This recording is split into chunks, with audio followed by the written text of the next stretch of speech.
Hello, everybody. Welcome to Wellingborough Organisations Community Forum. We are a small bunch today of 4 of us. We are expecting a couple more people to join us as we go through. The agenda today is very much introduction, so we'll do that in a second, although we do all know each other. Best to introduce ourselves for the camera. And then we're going to talk about what we're doing. So we're going to let Marion go first. She'll introduce herself in a second. But she's got to pop off and actually do one of the things she's doing that she's talking about. So if any of that made sense, then ace. Shall we start with Marion introducing herself first? Hello, my name's, hang on a minute, I'll get a bit closer. My name's Marion Turner-Hawes. I wear quite a few hats in our community. Today I'm here representing the Wellingborough Climate Action Project, and I'll be talking in a minute about some work that a range of courses that we'll be delivering over the next few months. I'm also a town councillor for the Isbrook ward and member of various groups within the community. So thank you. Super. Is Karon joining us, or is she just hovering in the background? She's coming now. I'm trying to do a bit of lunch at the same time. Well, I've made myself a coffee, so we're doing well.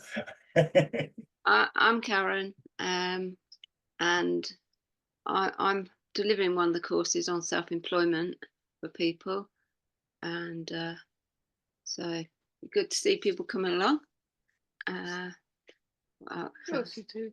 I don't know. What else do I do? You're on the Quakers, aren't you? Yeah.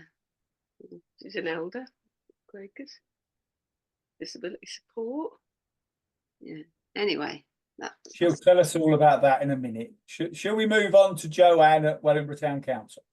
Hi, so I'm Joanne. I'm the Deputy Clerk at Wellingborough Town Council. So I'll be saying about all our events and things that we're doing for the town.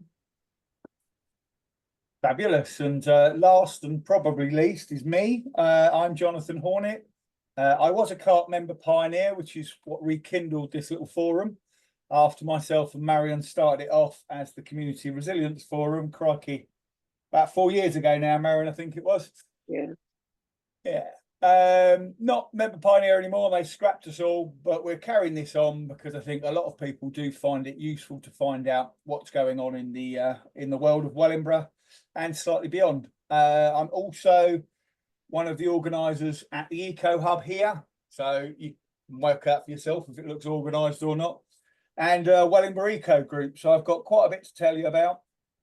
And as promised, I shall stop talking, which is good.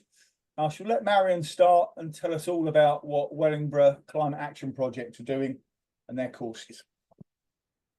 Okay. Thank you very much, Jonathan. Thank you for getting us all together. So as I say, so the Wellingborough Climate Action Project, we're with Glamis Hall for All, so it's Glamis Hall is the hosting body, are running a range of courses called the Skills for Sustainability programme. We were lucky enough to get some money from the UK Shared Prosperity Fund via North Northants Council's Adult Learning Service. And we've created a range of courses across 4 or 5 main areas of our lives to help people and organisations and community groups and businesses look at various aspects to do with sustainability. The courses some of them started in July, but mainly we've now got courses scheduled from now to Christmas, and then we'll be scheduling more courses after Christmas to the end of March. So it's a pilot really for this initiative to create the Skills for Sustainability programme. There are 4 parts to this, well, 4 or 5 now parts to this. Initially, the first part of the courses is about, so the whole programme is about helping people, families, businesses and organisations learn how we can live more sustainably, work more sustainably, and hopefully create better lives as a result of that. And that follows on from the work that we've been doing as part of the Wellingborough Climate Action Project since 2022.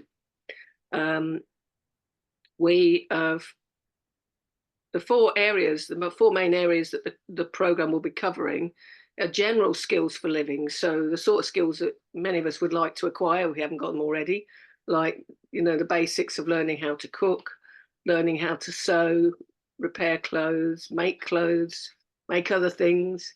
After Christmas, we'll be looking at courses like learning how to grow food, how to set up your own allotment, repairing and upcycling furniture, looking at flood resilience, and obviously that's very relevant at the minute, and as always in Wellingborough. Sorts of things we can do on that, and various other courses that are general skills for life. The next part of the programme is skills for business around sustainability, so helping businesses to understand, for example, how to map their carbon emissions and create a carbon reduction plan, and the benefits of doing that in relation to energy efficiency, improvements, reducing costs, various other things. Talking about helping people see how to improve the energy efficiency of their buildings within businesses and community organisations, and also looking at reducing waste and various other things to do with sustainability generally, about transport, etc., that to do with our communities and our working environment. The third area is around energy efficiency entirely, which is why we're doing this. We've been working for the last year and a half really to help communities, individuals, families, businesses and community organisations understand what energy efficiency measures are and why they would be so important for all of us to be able to implement in our homes, in our workplaces, in our community organisations and buildings. What they are, how they land in our buildings, in our homes, how they need to sit together, and the benefits that they can bring, alongside measures such as energy generation, green energy generation through solar power, looking at sustainable heating options, insulation, and probably the biggest of all is funding, being able to fund all of these things. So it's a lot of people we've found over the last year and a half really want to know more about energy efficiency measures. They don't really understand them or how they need to land, what they are and who does them, and how they can sit together. So we're running 6 courses this term to help people understand the basics about energy efficiency measures and how we can bring them into our homes, into our buildings, and really make an impact in the places we live and work. So those courses actually start next Wednesday on the 2nd of October, and we're doing those every fortnight. And even if you just want to learn about, you don't want to come to the first one, but you want to learn about solar options or insulation options or heating options, you can either come to all of them or a couple of them or just one of them. But all of these sessions that we're sharing about today are all free. The only one that has a slight charge is the carbon literacy training, which is available for people and for businesses and community groups as well. And that's only if you want a certificate, because it's part of a national system, and that's £10. So, and the fourth part of the programme is around once we'd help people to understand the basics about energy efficiency measures and how we really need them. In Wellingborough, we've got 23,000 properties. The government has set targets to improve the energy efficiency of all buildings by at least 2035, to bring every building up to at least EPC standard C for housing and B for other buildings by that time. So we're all on the clock in terms of making these improvements, but that's hard when we don't know what they are. So the other factor is that if only 1% of people turned up tomorrow and decided they want to do some of these measures, we've got a challenge in that we haven't got a big enough workforce to even meet that need. So we need to build the workforce that will support the retrofitting, that's what it's called, the retrofitting of all houses and buildings across our communities. Now, our initial action to support that is to help people understand the retrofit sector, the energy efficiency sector, what work is available within it, the roles that are within there, and the different parts, how they all sit together. So we're going to be running a few warming up courses, as we call them, to help people think about how they could get into that sector, and then signpost people to the qualifications they can go for, to other work experience they can go for. And ultimately, when people do go and do that qualification as well, encouraging them to come back and be part of a group where we develop the skills around retrofit actions and energy efficiency within Wellingborough, within Northamptonshire. Because at the moment, a lot of work is being done within the social housing sector, but people are coming in from lots of other communities across the country to do that work. And we're not building a local workforce, we're not building a local sector. So we need to do that. So that's another part of our Skills for Sustainability programme. And lastly, there are a couple of courses that we've added in since we created the programme in response to local need. And one of those is to do with water safety. And this is in response to the terrible tragedy in the River Nen in the summer, where a young gentleman called Ronald Zabalier lost his life in the river. Since then, a number of us have been working to try and improve water safety in the area, and we've now come together with Wendell Leisure Centre to offer water safety courses, and we're piloting those both this term and next term to see, hopefully that will start to improve people's awareness about what we can do if we were ever involved in a water or a river safety issue, or we witnessed one. So that course is available as well. So there's lots in this programme. The main thing to know is, as I say, they're all free. To book a space, we've got this programme which I've been trying to send round, and Jonathan has kindly shared through his mailing list for this group today. What we're asking people to do is to go to Ticket Source. So the log on point is ticketsource.co.uk/Glamis Hall. And then in there, you'll find all of the different courses you can simply book on and book your space. Now, we are running a lot of courses, but most of them don't have a great deal of spaces. So if you are interested, please get on there quickly and book your space. And it'll be great to see you. There's lots for us to learn and lots for us to develop. And hopefully after the end of March next year, we'll have created a brand new programme to offer this around the local area, around Wellingborough, around Kettering and beyond, to help many more people develop these skills.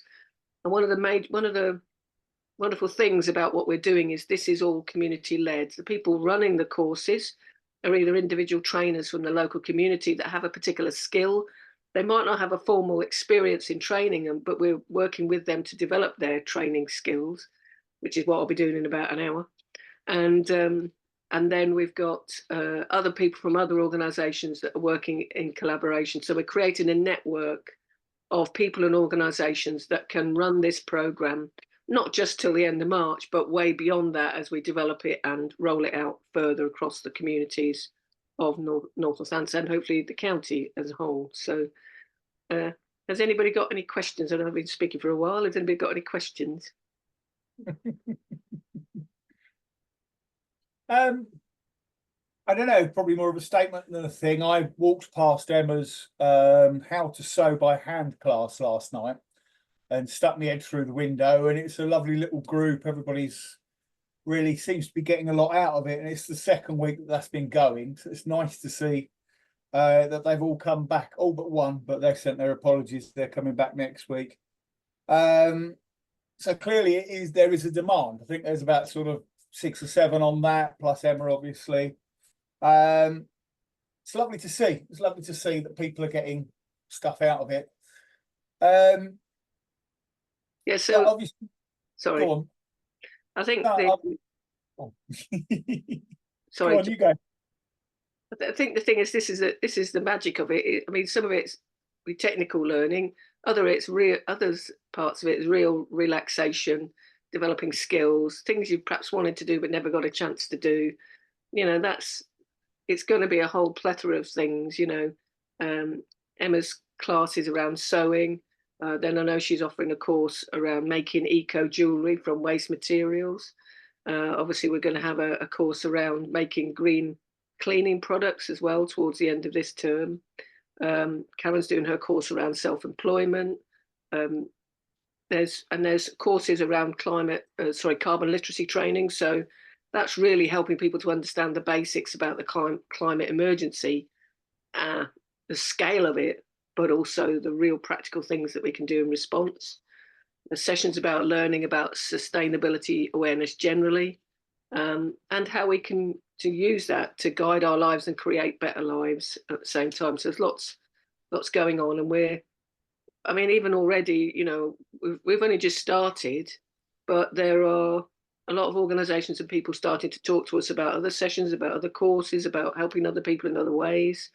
And we are trying to make this an inclusive programme and take this to. So I suppose the other thing to say for any organisations linked to this, if you've got a particular group of people that maybe they can't come and join in the classes directly, but could we bring some of them to you, then we were happy to talk about that as well. So, yeah.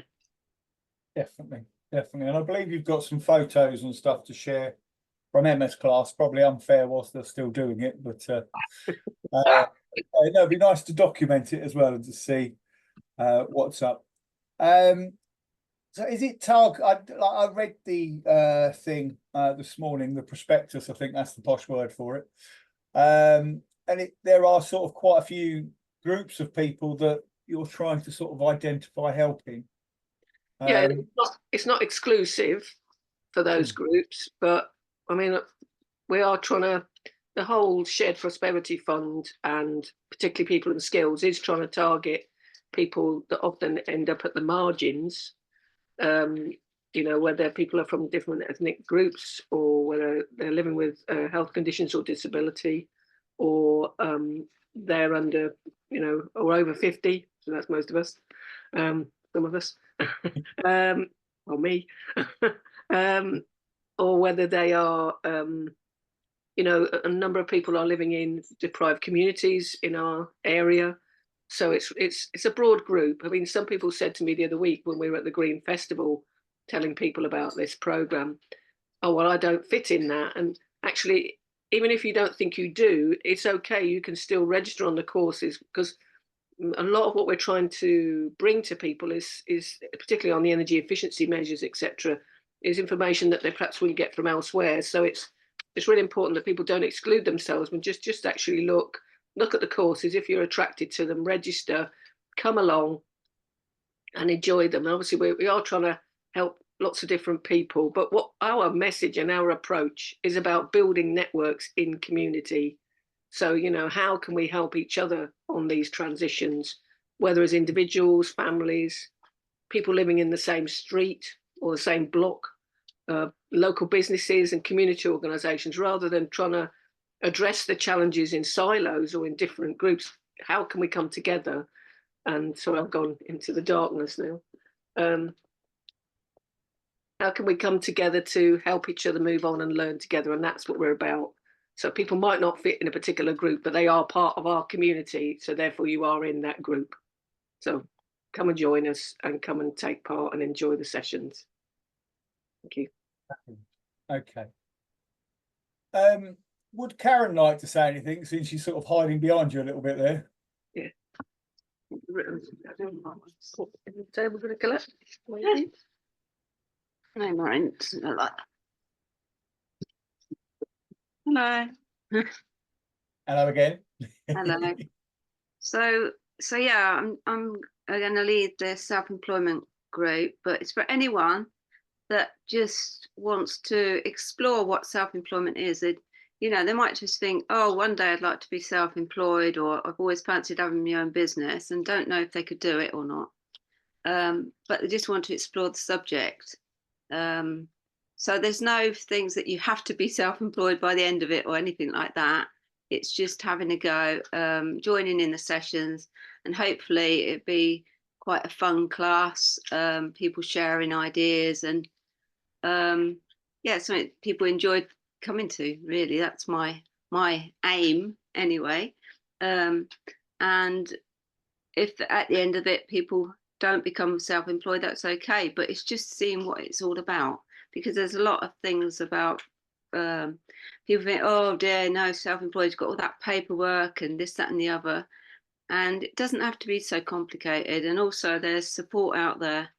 People can get support with some of that. So it's just showing these different ideas and sharing experiences. And yeah, so I'm self-employed myself. I don't work that many hours. I work flexibly as and well as how I am. It's my health condition, depends how I am. But it means that I can do some work and I enjoy doing that. So yeah, it's just sharing what I've learned from self-employment, but also for maybe other people to share their ideas and explore it. It's just an exploring, so it's just introduction to self-employment. It So sounds fantastic. gives a bit of idea about the course. Sounds fantastic.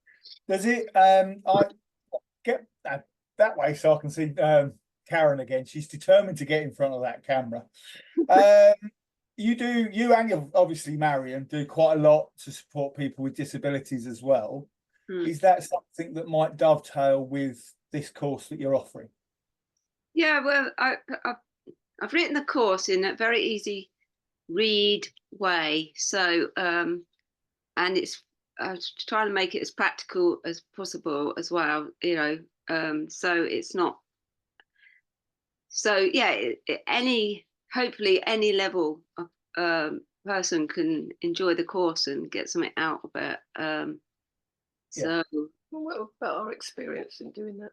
Yeah, I mean, in the past we've done courses with Teamwork Trust, people with learning disability, and they've explored self-employment for themselves.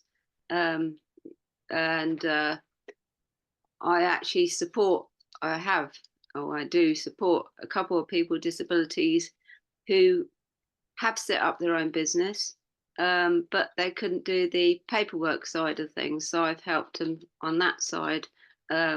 And they've literally only had to sort of work on the core elements of their actual business, what they're offering.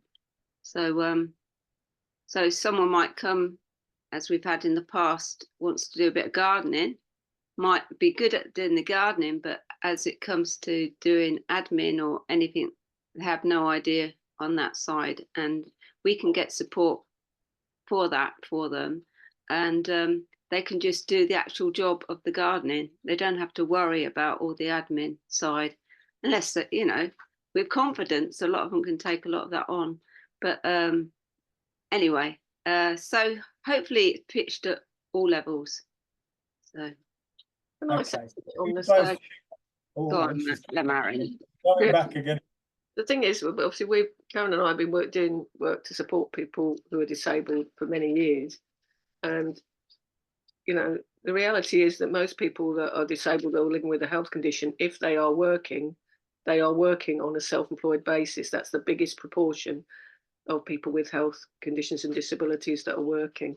So, it can actually work really well. We find that from our own experience, as well as people we've helped, people can wrap their working life around their own situation, their own health condition or disability, and how that affects them in their lives. And they can still do a lot of things they really feel passionate about. So, people don't have to limit their work aspirations. It's really powerful.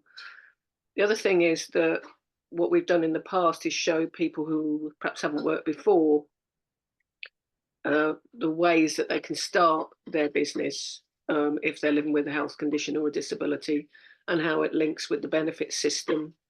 We're just brushing up on that because we haven't done that bit for a while, but we're brushing up on that now because obviously there's been a few changes in recent years. But Karon would be able to share with people on her course the way that sits together, because one of the anxieties that used to be for people was that they wanted to try a business activity, but they were scared about losing the financial support that they'd had if they tried it. And there used to be rules that would help them to try that. So we're going to check to see if those are still in place. But, so our course is around self-employment, very much about helping people to think about the usual things you think about when you're starting a business. but also how that also fits into people's lives. And at the end of the day, whether someone's living with a health condition, disability, or whatever, we all got other things happening in our lives. So it's helpful to understand how work and our business can sit within our own aspirations in our own lives, you know, and that's what we help people to think about when we're working through the sessions. You know, you can have, some people want to build a big business. For most people, it's just understanding the steps to just get started. Yeah, no, it sounds great. I was going to ask Karon, but you'll do, Marion, just in case there's anything else before you pop off. For instance, I know Karon even, hello, does some poetry sessions and all sorts of other sessions. Just to sort of briefly tell us about those. Don't have to go into War and Peace. Well, I was running online creative writing course throughout COVID and since then, which has wavered really at the beginning of this year. I think people are just getting on with their lives and doing stuff. We're still connected to each other, and we're thinking of writing a book together, putting stuff together. As at the moment, it hasn't actually come to pass, but it doesn't mean it won't. And if people are interested in creative writing, you know, I'm still willing to do this. But you know, yeah. I don't know if that helps, Jonathan, really. No, not at all. I was prompted by your posters on my wall here in Eco Hub, and I was like, oh, better ask her about that quickly. Yeah, obviously the same was to Marion, because I know you've got to jet off, but yeah. I mean, it could carry on. It was just that the people that were coming regularly, and we had quite a good group. There's one thing and the other, people started dropping off after. And so during COVID, it was very popular because people didn't have any other activities or holidays or whatever else to do. So, at the moment, well, to be honest, I wanted a bit of a break as well. But we won't dwell. Okay, thank you very much, Karon. Of course, thank you, Marion, who's probably walked off to get a cup of tea. The only thing that Marion has forgotten to say, and something that we are sort of organising with Marion, sort of leading it, of course, is the Save Our Trees bingo event coming up on the 25th of October at St Andrew's Church Hall. £10 a ticket. You can get them at saveourtrees.co.uk/bingo. It includes food, and it also includes a wonderful performance from Malcolm from Cartwin Canton, who entertained us so well at the Beetle Drive. So there's lots and lots of people that loved that, and will love to hear that he's coming back, and probably would pay just £10 to see him. So prizes, food, bingo, music, 25th of October at St Andrew's Church Hall, just off the Kingsway. Do book at saveourtrees.co.uk/bingo. We're just raising some more money to continue to pay for continuing legal fees until the planning process has been completed. Yeah. Yeah, that's right. I don't think you need to say anything else, Marion, but I thought I'd get that in. Yeah. There is. I don't know if you want me to do a little update on that, but you can give us a couple of minutes if you like, but you do need to be somewhere else as well, of course. Yeah, I'm dealing with soup at the moment. So the situation with the trees, the trees at the moment is obviously as is good. They're still there, you know, with all the efforts, all the work we've done. They are still, the protected trees that haven't been felled are still there, and even the ones that have been felled are putting in a good spurt of growth themselves. Obviously, they've got a long way to go to replace 160 years of life, though. At the moment, obviously, we're waiting for the 3 planning applications went in to do with the technical matters to do with which trees would be felled or which trees would be saved. We waited for months for an answer about how a decision was going to be made, not what the decision was going to be. We heard that the other week that the matters will go to planning committee to be considered by NNC members. But we have no idea when that's going to be. I was thinking it might be within the next couple of months, but I've been advised by colleagues from the planning team at Northants Council that they've gone back to the developer with the comments that people put in, of which there were over 500 across 3 applications. And I think the developer is looking at those and may give a response. And if they give a new response, then that will be consulted on over a 24-day period. I don't know if it includes weekends. Perhaps Joe can advise us on that. And probably working days. And then after that, I imagine that, you know, that would then go to the planning committee. So since the technical responses from the developer have not been received yet, as far as I'm advised, it could be a while before the matters are ready to go to the planning committee. So we're still waiting for a lot of clarification really from the council about their steps. The reality is though that when it finally goes to the planning committee, and assuming that we might still be opposing that, because it depends what the developer comes back with, if the case was lost, as it were, with the planning committee, if they decided to uphold the developer's proposals, then we would be into the land of challenging the council again, potentially, and potentially looking at another judicial review, which is not something we want, but ultimately we're trying to do our best to help save the trees and bring the point across that it doesn't have to be either or. You know, we've put forward a plan which has been shared with the council over the last year and a half and with the developer, whereby with a few minor adjustments to the road design, and they are minor, most, if not all, of the protected trees could be saved, and the developer and the council could get the road that has been given permission for a long time ago. So this can be a win-win on both sides if all parties were prepared to work together. But I suppose we need to prepare for the possibility that the council may accept the proposals from the developer and reject our plans to save many more trees. And in that case, we would be looking at, would we want to appeal through, or, you know, would we want to bring another judicial review case?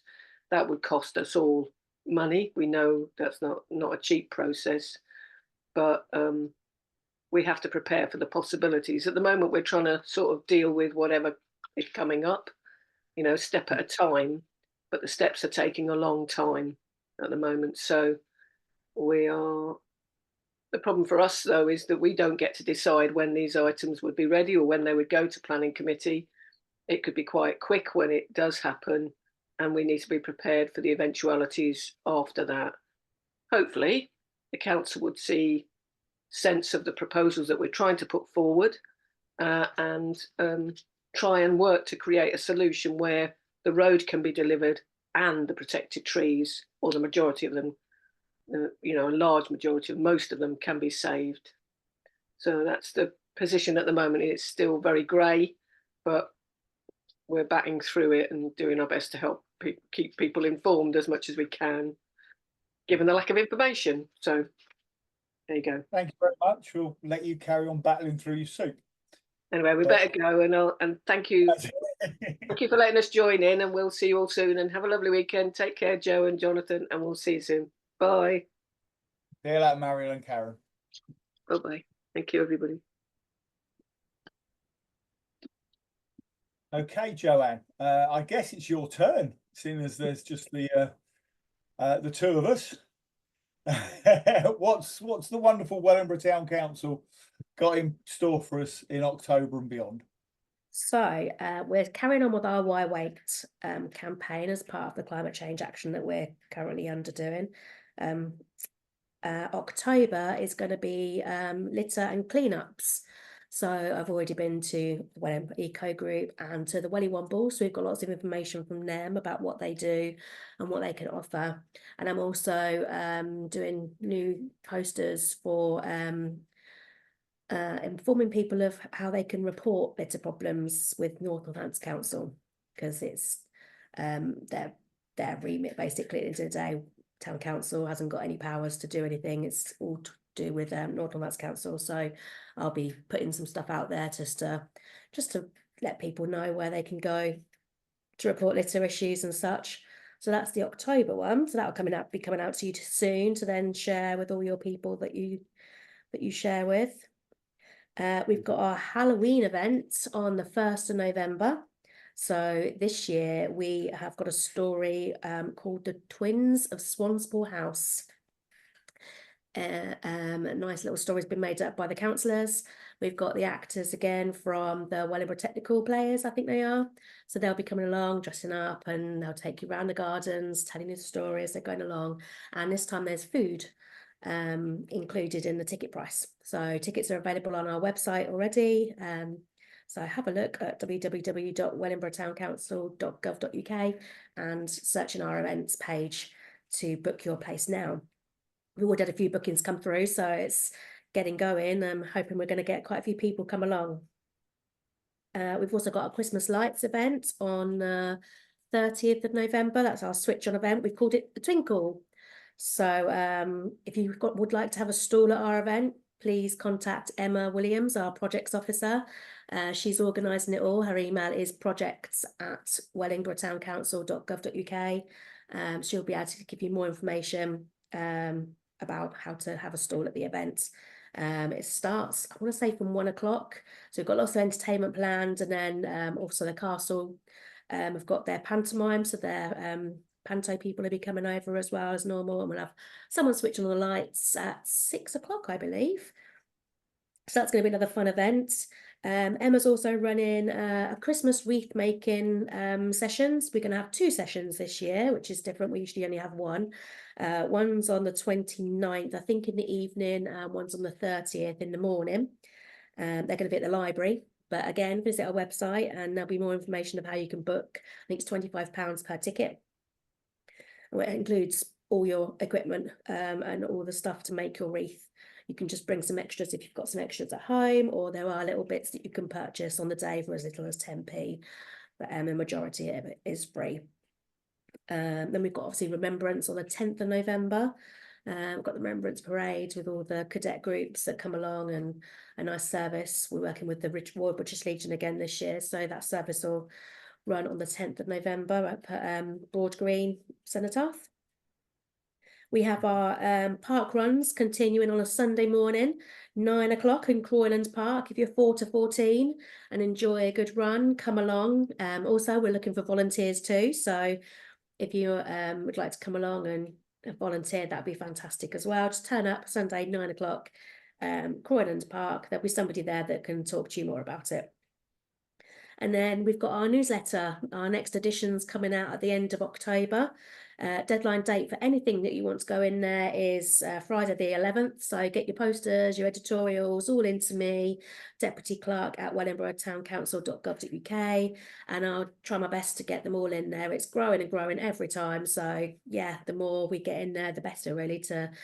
We hand it out to the Swansgate Centre, the library, the Hind have a couple, Costello Lounge have a couple, the museum, Castle Theatre put some up there for us, and then like Redwell Leisure Centre and Wendell Leisure Centre, along with Eco Hub, Glamis Hall, Victoria Centre, and the Hemingwell I think I've just got into now as well. So yeah, so we'll get hard copies out there, but it's available to view on our website. And you can also subscribe to receive it once it's available as well. And at the bottom of the well-informed newsletter page, you can put your name and your email address. It'll go into my little folder, and every time it's available, I'll send you a copy of the newsletter so you can get it into your email box. Easy as that. I think that is everything. We're starting on Wendell, we're starting on Carnival, everything's all going ahead for next year already. But yeah, it's going to be fun. Definitely going to be a busy time up until Christmas. I'm going to definitely need my couple of weeks off at Christmas anyway. That is loads, Joanne. That's yeah, it's an amazing amount. I'm slightly confused because when I was a child, and yes, that was when black and white portable tellies were available. You weren't supposed to do sort of stuff like Halloween on All Saints' Day on the 1st of November. So yeah, like I say, perhaps because I went to a church school, I would have been sort of I don't know, stoned at the stake or whatever it was. But yeah, it seems a bit of a. I suppose things move on, don't they? I think because 31st is a Thursday, isn't it? And I don't think there was many available on the Thursday. So yeah, we moved it to the 1st of November. But I will mention that to Emma. Yeah, just say, well, there you go, sinning, absolutely sinning. Yeah. And it's also fireworks night. There's quite a lot of fireworks events going on as well. So it's going to be a lot of competition anyway. Oh, yeah, yeah. Yeah. Well, let's hope the rain stops for that, eh? Crikey, Yeah, I'm sure it will. exactly.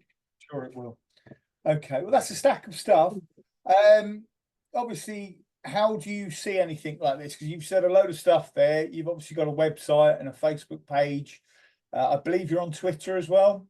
Yeah, we've got Twitter, we've got Instagram, we've even got a TikTok and I think a Snapchat page as well. So I saw you yeah, on we're TikTok. covering all angles kind of thing, but definitely follow us at Facebook and Instagram. That's where you'll see most of it. And yeah, Emma does share it with lots of other pages within Facebook as well. So we go out quite far and wide that way. There's posters in the town centre. We've got a notice board outside the B&M shop in the what's it called? It's called Market Street. So we've got posters out there as well. So there's information on there, and there's also information on our counsellors and agendas for our meetings that we have as well. So there's lots of things. Well, cool. Well, thank you very much for that. We do still have 15 minutes left, and you've got to listen to me now, I'm afraid, which is a bit mad, but there we go. You started off your little bit with the Why Wait campaign, and it was all about picking up litter. So I'll start off with our 2-hour tidy up on Saturday. Actually marks the 5th year that we've been doing it. So 5 years ago, Wellingborough Eco Group started. And we started obviously with a few meetings, but the first event was actually a litter pick on the embankment. So that was our plan. But I don't know if you've seen the embankment this week. You'd probably need a boat to go litter picking. So we're moving it just up the road so we can get as close to the embankment as we can. So we'll be litter picking Castle Fields and along to the embankment. So we'll park our recycling station right at the bottom of Earthlingburgh Road at the park entrance there. So we're hoping to do both. Great event. Everything's provided. We'll be making teas and coffees for everybody as well. So do come. Everybody's welcome. From 5 to 85 or more. Depends how mobile you are, of course. So we'll be there from 9:30 for litter picking between 10 and 12. So that's our 2-hour tidy up. Oh, sorry, Wellingborough Eco Group 2-hour tidy up. With Welly Wombles, of course. We hope to see you there. As we're in the Eco Hub, and like you say, it's absolutely rammed at the moment, the Eco Hub. What we haven't got isn't worth having. So literally, like, if the sun's out, we've even covering the car parking stuff at the moment. It's mental. So we have 1,000 DVDs in here. We've got hundreds of books. We've got more clothes than, I don't know, just about any charity shop you can go in. There's baby clothes, there's boots, shoes, hats, gloves, bedroom linen, blankets, toys, video games, school uniform. We've got a school uniform bank as well. So that all works. That's Wellingborough Swap Shop. That is available on a Tuesday 10 till 6. And on a Thursday 10 till 2. Also on the Saturday morning of the month from 9 till 12, which is the same time that we have our repair cafe. So that's not this Saturday coming up. It's not Saturday after. It's the Saturday after that. So the second Saturday of the month. And also Glamis Hall have their indoor car boots out at the same time. So do come and see us at Glamis Hall on an Eco Hub for that day. That's a lot of fun between 9 and 12. Come and get something fixed with the repair cafe in the VIP lounge. Have a look for some bargains in the hall. They've got quite a few stalls booked in already. I was hoping Jo was going to explain this, but I have heard her voice a couple of times from outside the door here, but clearly she's quite busy supervising scaffolders. Because for those that don't know, they are having their roof fixed over the next couple of weeks, and that might actually affect Eco Hub. It might mean that we might be closed a couple of days. We don't know which days. We're going to have to suck it and see. The good news is the fellow that's doing it, the company that's doing it, I've only known him for about well, I've known him for at least 15 years, and he says he'll try and work around us. So we'll see how practicable that is. But hopefully we can stay open as much as possible. Other things that happen in here on a Tuesday, for instance, since we were doing swap shops, we have food sharers. So we have loads of bread, fruit, veg, cakes, you name it, all completely free, saved from Co-op and Tesco, and also with our partners from Redeemed Foods. Just come in, help yourself. We're trying to save that from landfill. On a Tuesday and a Thursday, we also have something called Happy Cafe. So the food that comes in for food sharers, some of it we take out, we cook it for you, and we give it to you. So there's a lot of people coming in for those. Like on a Tuesday, we quite regularly have sort of between 50 and 80 people coming through the door. That's not bad for what you see in here. There's not much more to it. So we have a nice steady flow. So although sometimes it feels a bit cramped in here, usually, I mean, people come in stages, so it's not too bad. Also, we do Tuesday tidy ups every week. So not just the 2-hour tidy up on the last Saturday of the month. On a Tuesday morning, our Welly Wombles go out to various places and do half hour, an hour in various streets just to tidy up. They're called Tidy Up Tuesdays. So there's a touch. In the afternoon, we call them Tuesday tidy ups, just to confuse the life out of everybody. But I think that's either me or Freddie being slightly dyslexic. Tuesday tidy ups run from 10 all the way till 6. You can come and borrow equipment. You can take it away as long as you bring it back the same day, and you can tidy up your area. We've got enough litter pickers for groups up to 20. For instance, last Friday, we had a group of people from a warehouse, I won't mention too many names, who did for World Cleanup Day. They did all the way from Park Farm all the way down to Eco Hub, and they litter picked 9 bags. They found a tyre, and there was a big lump of plastic as well. So anybody who wants to borrow our litter pickers, in fact, any day really, we call it Tuesday tidy ups, we will make ourselves available so that you can borrow our litter pickers to have a tidy up. What else we got? Mondays, we have our social.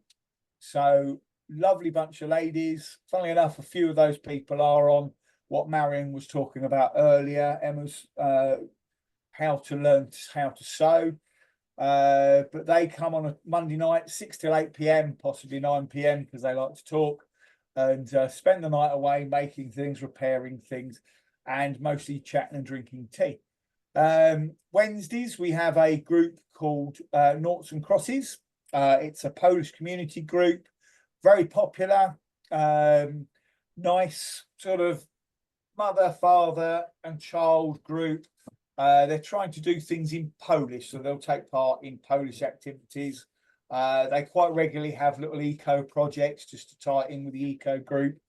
But yeah, completely free. Come and join them, particularly if you're Polish. But I think any Eastern European or anybody can join as long as they've got a parent and a child. Thursdays, I've already talked about. Obviously, we've got the Happy Cafe, we've got the swap shop. We've also got eco crafters at the same time, so a bit like social, but slightly less so because obviously there's an awful lot of other stuff going on. What else have we got? We've got Fridays. So tonight we have our Repay Fun Fridays. So you can come in, you can have a game. We've got video games, we've got board games, we've got people in here from 6 to 80. Like everything is free generally at the Eco Hub. You don't have to pay anything. Just show up, join in, and what we're trying to do is use old things at that session so that you don't have to buy new. A bit like the stalls that we've been doing quite a lot recently. It's just to show people you can have fun without spending money and sort of spoiling the environment. So stacks going on. If you want to find out what's going on at Eco Hub, the best place is Facebook, as Joanne was talking about earlier, as is basically facebook.com/Wellingborough Eco Hub, all one word, for everything that the eco group's doing. Again, Facebook, Twitter, Instagram, or next door. We've got groups and pages on all of those.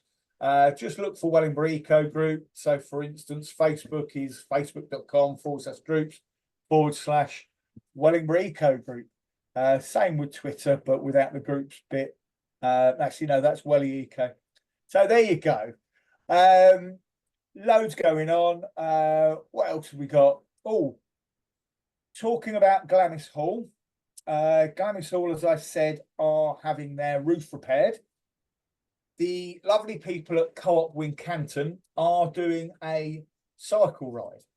So they're doing it in 3 bits, all to raise money, because although Glamis Hall have got a lot of the money covered to fix the roof, and it is starting tomorrow, as Marion said earlier, they do need a few extra pennies just to finish it off. So the guys, I think there's 9 of them now doing it from Wincanton. Actually, it's 6 from Wincanton, 2 from the Co-op shop at Olympic Way. And also there's one of the volunteers here potentially doing it from Eco Hub, who are going to ride from Market Harborough down to Brixworth on the old railway line. And then they're going to ride around Pitsworth Reservoir. So that's the second stage. Then they're going to have some lunch, and apparently Co-op's paying for that, but they haven't been told that yet, or they don't know. But Phil, being the way he is, he'll talk anybody into anything. And then they're going to go all the way to Thrapston and start in Thrapston and ride all the way back to Wellingborough and get back here. I believe it's 2 o'clock. There is a post on the Wellingborough Organisations Community Forum. We're all going to cheer and say, well done, chaps. Not completely sure of the date of that, but I will share it with everybody. In fact, I'll have a look. Do you have any questions for me, Joe, whilst I have a look for that? No, nothing at the moment. Oh, are you still doing your nature rangers? Oh, yeah. There's always something I forget, isn't there? And obviously the community allotment as well. So very poor of me to forget that, of course. Yeah, on a Monday as well as the social group, we either have a community allotment working party from 10 till 2, where we go down to our community allotment, which is quite a big plot. It's actually, technically, it's 4 plots. We've sort of all lumped them into one. And we grow vegetables, which the volunteers either share or it gets donated to our food sharers project here, because for anybody familiar with allotments, it's either feast or famine. So at the moment, we've got thousands of apples, for instance. So hundreds of those have come down to here. Things like rhubarb, I think we've had in the last couple of weeks. So there's an awful lot to sort of do down there. That's every 2 weeks. In the weeks between, we have something called a free range with our Nature Rangers group. A couple of weeks ago, we had a lovely walk from the Eco Hub here all the way up to Glamis Woods. Did some litter picking in between, which took an awful long time. So we filled up, I think, 4 bags en route and then another couple of bags on the way back. So nice to tidy that up. The point of it was, because we also work with social prescribers, get me tongue in there, Jonathan, Grow Old Outreach, who look after a range of young adults with learning difficulties. So they all come out with us, plus a couple of people from the eco group. We had a lovely walk around the wood. It was a lovely day. This was before all this horrible sort of rain and stuff happened. And then we got back here and we all had a lovely lunch together. So luckily, I'd collected some food from the co-ops that morning. So I think we all had cakes and everything. So like I say, that happens every 4 weeks. The other week that I've kind of missed out is at the community allotment as well. And the plan of that is to do nature-related activities based on the allotment and across the Ladywell allotment site. What we're doing down there with the Nature Rangers group and also a group of Asian elders group. It was called Asher Deep. It's just called Care for Elderly Asian People. It's to do with Support Northamptonshire. I'm not quite sure why they have to keep on changing the name and confusing the likes of me.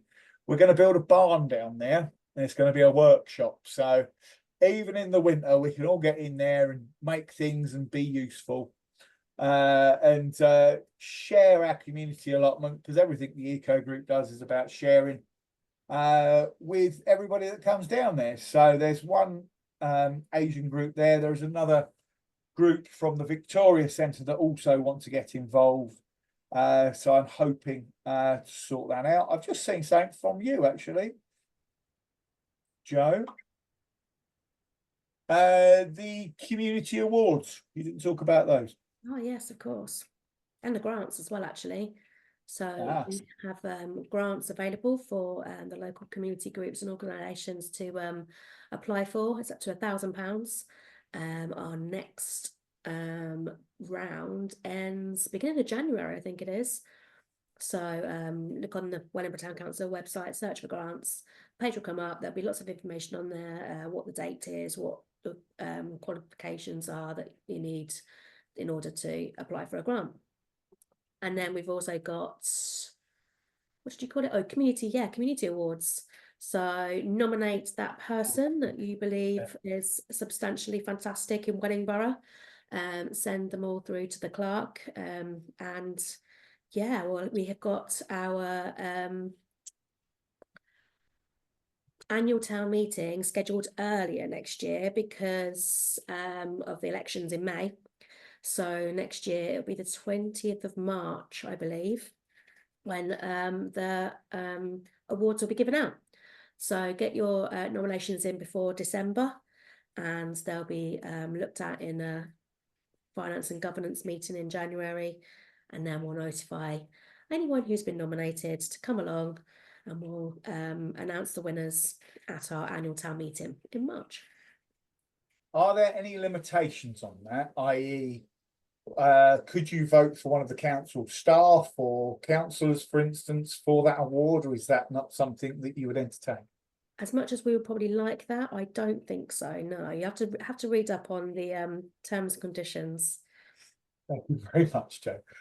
One thing before we go, and I don't know how I forgot this, because this there's two things actually. This Saturday, the 12th of October, that's already got the repair cafe, the swap shop, and also the indoor car boot sale. There's two more things happening on there. One is the Cartwin Canton Wellingborough cycle ride that I was talking about earlier, and the good news is it's 4 o'clock, so they're all due to get back here at 4 o'clock on that Saturday. And squeezed in between there is something called Eco Granny, which sounds a bit fab. It's from GLJ Theatre. It's also got the Wellingborough Eco Group there as well, because clearly we're going to be able to be at 3 places at once. And that, I believe, is for an hour. I believe it's 2 till 3. But if you go to the Victoria Centre website or their Facebook page, you can book tickets through there. And like I say, it looks like a fantastic event. It's probably worth going just to see Gary in full drag, dressed as a granny. So yeah, that's going to be a really hectic day, sort of a couple of weeks' time, Saturday the 12th. Loads of eco stuff going on, loads of stuff going on from the town council as well. And of course, not to be outdone, there's the sustainability skills from Marion's Wellingborough Climate Action Project as well. So thank you very much, Joe. Thank you, obviously, Marion and Karon. And thank you, everybody, for watching. Unless you've got anything else to say, Joanne. No, thank you so much. All right. Okay. Thank you, everybody.